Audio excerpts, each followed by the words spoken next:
Qindra banor nga njësitë administrative të Malit dhe Shllakut vuajnë mungesën e shkputjes her pas hershme të energjisë elektrike si pasojë e amortizimit të rrjetit. Vetë drejtues të njësisë administrative të Malit, por edhe banor të zonës bëjnë publike situatën që krijohet në këtë zonë, ku nuk dihet se prej sa kohësh këto zona nuk kanë investime në rrjetin e shpërndarjes së energjisë elektrike.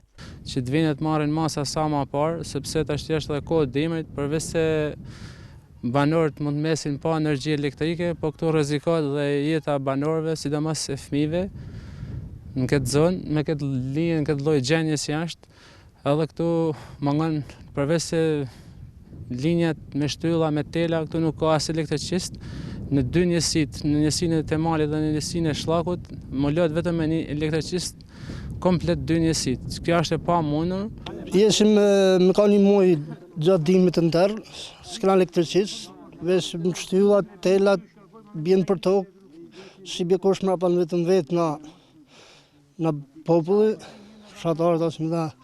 ashtu si bje kush mrapa me ka një muaj, jemi tash një javë në tërë. Kryetari i Bashkisë Valdez, gjatë një interviste dhënë për Star Plus, është shprehur se një situatë e tillë është e papranueshme, ndërkohë që është shprehur i hapur për bashkëpunim për zgjidhjen e këtij problemi jetik për komunitetin. Shikojeni këto shtylla prej druri dhe çfarë rrezikut paraqet për banorët dhe në mënyrë të veçantë për fëmijët, për nxënësit e kësaj shkolle, që siç e shikoni vetë, rreziku është prezent në çdo moment. Bashkia e Vaut të Des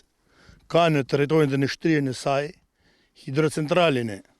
Komanit, hidrocentralin e Vaut të Des, hidrocentralin e Ashtës, që normalisht do jetë një ndër bashkitë që problemet e energjisë elektrike duhet të ishin me të vërtet një model që të ketë dhe subvencione dhe jam atjet në këtë lloj situate që është sot. Ne si bashki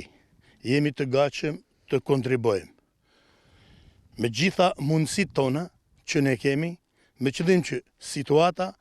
sa më parë të tjetërsohet dhe të kthehet në parametrat që duhet. Fshati me problemet më të mëdha në rrjet është Toplana, dhe nëse nuk ndërhyet në kohë, familjet në këtë zonë rrezikojnë të mbeten pa energji gjatë muajve të dimrit.